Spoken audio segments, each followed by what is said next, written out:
Yeah, this is simswap.eth. Let me take you on my journey to where I found an opportunity of a lifetime and how my life was turned upside down. Now I want you to walk with me through a journey of tragedy. I'll tell you everything that happened to me, had me close to insanity. Speaking candidly, a couple years ago life was a fantasy. Don't worry, we got your back. That's what the phone provider representative told me. In the back of my mind, it gave me a false sense of peace, but little did I know, in a few hours, my entire crypto journey was about to end. This was during the second SIM swap that occurred. September 1st, 2022, about 5:30 p.m.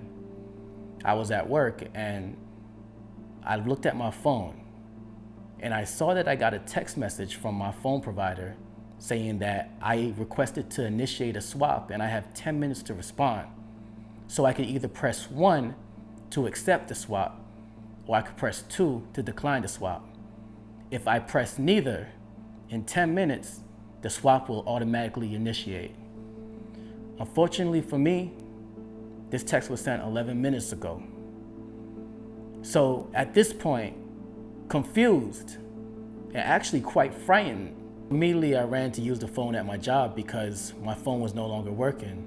My SIM was swapped. So once I got in touch with the phone representative, they gave me excuses. They told me, oh, possibly there was a new customer who signed up for a new phone and they mistakenly did your number instead of another number. I found that really odd. But despite that, they sent the other person, whoever had my number, that same text message. They could either press 1 to accept the swap or press 2 to decline. So luckily on that day, they did neither, and I was able to receive my number back. So after that happened, I asked for the highest level of SIM protection possible, equipped with SIM pin, SIM lockdown. I had no intention of doing any SIM swap anytime soon or getting a new phone. So I asked them, actually, can you just stop any SIM swap to happen at all unless I walk into a store with my ID? No SIM swaps to be done over the phone. They told me, unfortunately, that's not an option. They cannot block SIM swaps from happening over the phone.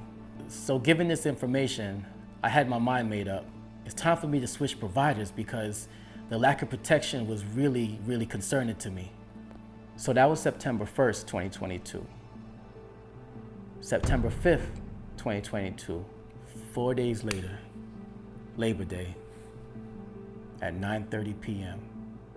I once again looked at my phone and this time I saw my SIM was no longer registered to my number. I did not get a text requesting a swap this time. Some way, somehow, my SIM was able to be swapped without me being notified. I tried to call, SIM not provisioned to this phone.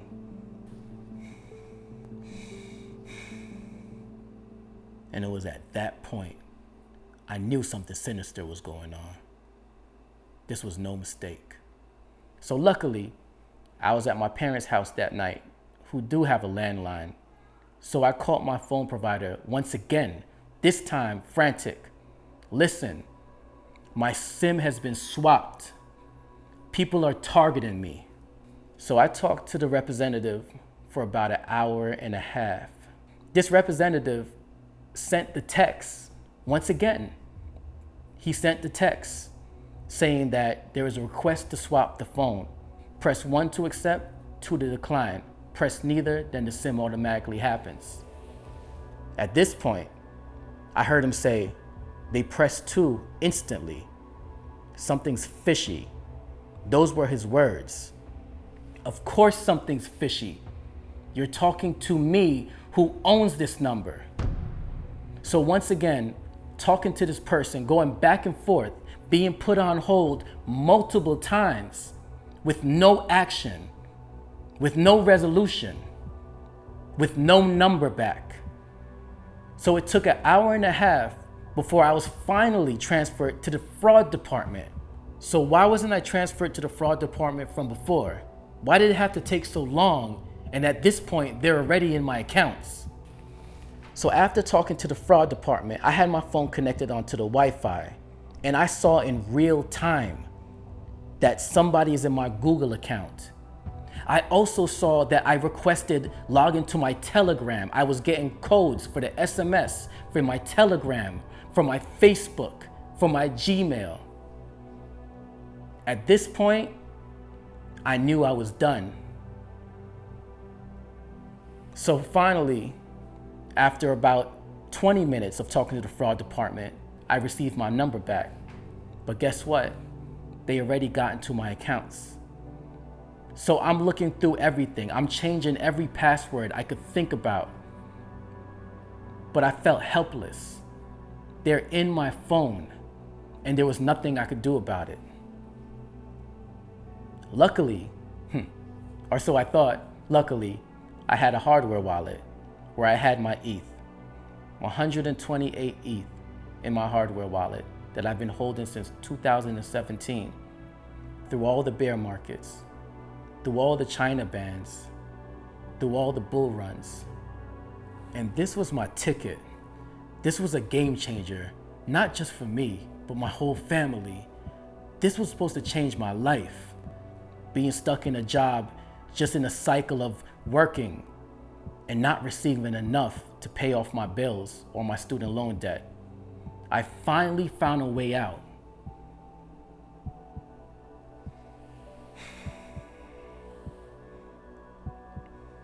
So at this point, I had in my head, I had to change phone providers immediately, but my hands were tied. At this point, it was about 11:30 to 12 a.m. in the morning. The next day, nowhere was open. I changed all my passwords that I could. I put on as much Google authenticators that I could.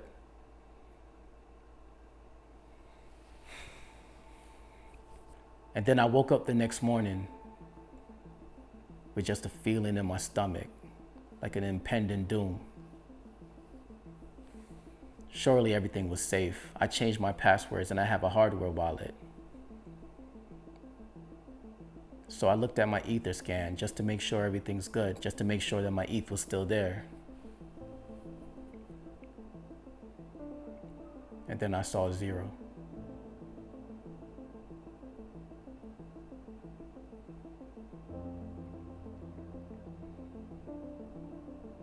The same Etherscan that at one point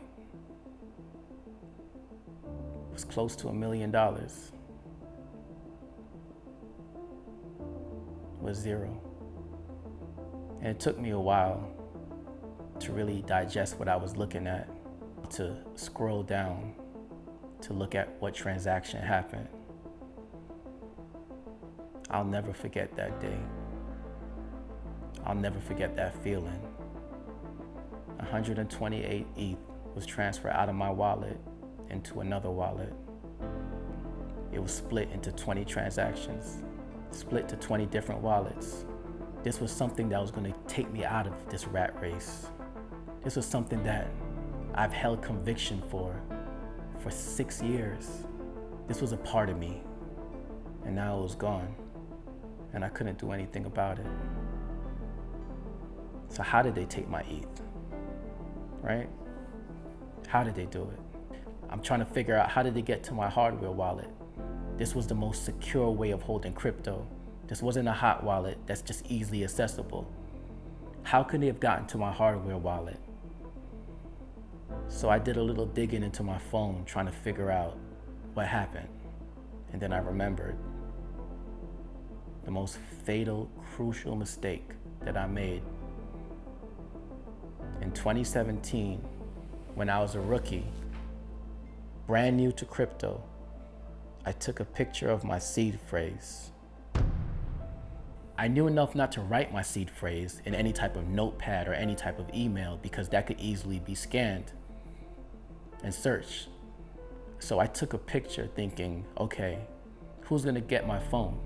I've never lost a phone in my 20 odd years of having a phone. Never. My phone is always with me. But I didn't know about SimSwap. So I saw the picture of my seed phrase. And once again, that same gut-wrenching feeling, my heart dropping. I realized that I did this stupid thing and I forgot about it. I have over 10,000 pictures in my phone, and they searched from 2022 all the way to 2017. They spent the entire night searching through my phone, and they got what they wanted. This is something that's been haunting me every single day, not only because of the violation of somebody doing this, but because I made such a stupid mistake. So after they took my ETH, I had other crypto. I had Icon, and I had Secret. Both of those were staked, and I looked at those wallets, which were on hot wallets, and they unstaked my other cryptos as well. Luckily for me, in that moment, with those staking, it took days for it to be released. So I was able to secure those, but it was nowhere near worth as much as my ETH. That was my bread and butter. That was my prize. That was my treasure. I wish they would have taken the other crypto and left my ETH. When they took my ETH, they took a piece of me. They took a light that I once had, a light that I held on to for 6 years. So the same day that they took my ETH, I received a call from a number. It was a young lady saying that she's with Google support and she's noticed suspicious activity on my account. She says that I need to allow her to get into my account in order to secure it. I found this strange. So she said she's gonna send a prompt for me to verify that it's me so she could get into my account. So what she was trying to do was get into an account that I had, my another email account that I had locked down with Google Authenticator. With that, a SIM swap you can't get into. I found that suspicious and I told her I don't feel comfortable allowing you in. The only reason why I entertained this call is because I did call Google support and left a message. So I figured maybe this is them calling me back, but the nature of how she's trying to get into my account, it didn't add up to me. So I told her I don't feel comfortable with this method. This seems unusual. So the young lady told me very calmly, she's gonna have her supervisor call me. I said, okay. So her supervisor called me, claiming his name was Kenneth, and that he's with Google and they noticed suspicious activity on my account and they need to lock down my account immediately. This is urgent. So what Kenneth asked me was a different method. Instead of allowing the prompt for me to verify it's me, at this point I had the Google Authenticator linked to my mother's phone number instead of my phone number because it's compromised. So he's told me I need to give him the code for the last 4 digits, which was my mother's number. And I said, Kenneth, that doesn't make sense. Why would you need that to get into my account? Wouldn't you be able to get into my account being a Google support and also being a manager? After I said that, Kenneth hung up on me. So I called back the number and it was a Google voice number. No ties to Google support. I put out another call to Google support and I told them the experience I had. And then they told me that who I was talking to were scammers. They said Google would never try to verify you in that manner. At most, they'll send you a code, but they will not ask you to tell them the code. So after these people stole all of my ETH, 6 figures worth, they wanted more. And they were relentless. No heart, no care of what that other person could have been going through. And their goal was to take as much as they can. So after this happened, I called as much law enforcement as I can. I called my local police department. I called the FBI. I called Secret Service. I filled out the ic3.gov form. As much numbers as I could find. I called the DOJ. I even reached out to Zach XBT. I was desperate for help, and anybody just to even listen to me. So after this loss, I fell into a deep depression, equipped with anxiety, PTSD, trauma. Anytime I got a notification on my phone, my heart raced. Anytime my phone rang, my heart raced. And I lived in a state of high functioning depression, where I had to go to work every single day and act like everything's okay. I work with people, I work with sick people. So I had to put my best face forward. And in the back of my mind, in that moment, I felt like dying. My father was with me through my entire crypto journey. He saw everything. He saw when I first got in. He saw the bull run. He told me to sell in the 2018 bull run, which I didn't. I held. I was a hodler because I knew Ethereum was going to take me beyond the moon. He saw me during the bear market of 2018 through 2020. He saw how miserable I was. He never rubbed it in my face that I should have sold, because he knew how I felt about ETH. But he also saw in 2021, when I was close to $1 million, and he said, "Congratulations, son." My father lost a lot of money during stocks, during the whole WorldCom, Enron, all this crash. He lost about $1 million as well. And he said, "Son, you did it. You did it." And throughout the years, my father's health declined drastically. My father's currently on hospice, and I could have had the money to pay for an aide to stay with him and help him. Now I have to work 2 jobs in order to pay for help, and it's still not enough. I want to keep my father home, but every day, with his dementia, decline in health, I don't know how long I could do that. And the feelings of just failing him is really the worst. To see my father see me as a success story meant a lot, and it killed me to tell him that I lost it all. I'm sorry, Dad. I just wanted to tell you my story, to be careful out there. I'm in no means an influencer. At the time, I had probably 1,000 followers on Twitter. I had no other social medias where I talked about crypto, but I was still a target.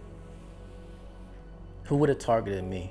That's what I always thought to myself, because I have no exposure. Nobody knows me. But apparently people were watching me, and they took the opportunity to change my entire life. After I changed it, they changed it right back. There's days that it doesn't hurt as much, but there's weeks that it hurts a lot. To think that I was close to being a crypto millionaire, and now I have to do DoorDash. So for those out there that have crypto, take your security serious. Just like it happened to me, it could happen to you. It's dangerous out there. And for those who steal, who lie, who cheat, just to get what others have, just know you're hurting real people out there on the other side. To you, I know it's just NFTs, little pictures, meme coins, crypto coins. But to others, like me, that was my life. Just know that you're putting people through depression. I tracked on the Etherscan what you did to my crypto. You spent most of it on gambling, crypto casinos, specifically Rollbit. To see the ETH that I held for 6 years, and that was meant for me and my family to be squandered by gambling. You know, like, there were some nights I contemplated suicide. I've seen 3 therapists, and it's helped a little bit, but I'm not healed. So I decided to turn my pain into art. And that's how I came about with simswap.eth. And to me, the best therapy was me going in the booth and just taking out all my anger, my frustration, pain. I put it into music. Not only so I could have a voice, but maybe I could be a voice for others. Thank you for watching. I appreciate your support, and I honestly cannot wait to share my story with you. simswap.eth. See you soon. Who I plan to be, a man with philanthropy that can add some green to the leaves on my family tree so my fan can eat, but I had it all taken. The hell was handed to me. I feel like a failure, I can't sleep, but they just didn't take my ETH. They also stashed my dreams with no Vaseline. Hope these bastards bleed like death by 1,000 cuts, and they still wouldn't know how I feel to have everything stopped from an oversight. 6 years of hard work taken overnight. I'm my own enemy. You stole my identity, you even made a fake ID, but I'm still the better me and a better person than you'll ever be. I had to get rid of that phone company. When I see the letter T, that's PTSD with the worst security. Just wait and see. By the end of this verse, they'll have another data breach with all your data leaks. And I'm not trying to sway you, stay or leave, but please just don't make the same mistakes as me. The pain is deep. I think about it every day that I breathe, and I'm waiting for peace. I pray for a leaf while I'm stuck in between the 5 stages of grief. I don't even know what stage I'm in. This wasn't part of the plan. I present to you simswap.eth. Now let the story begin.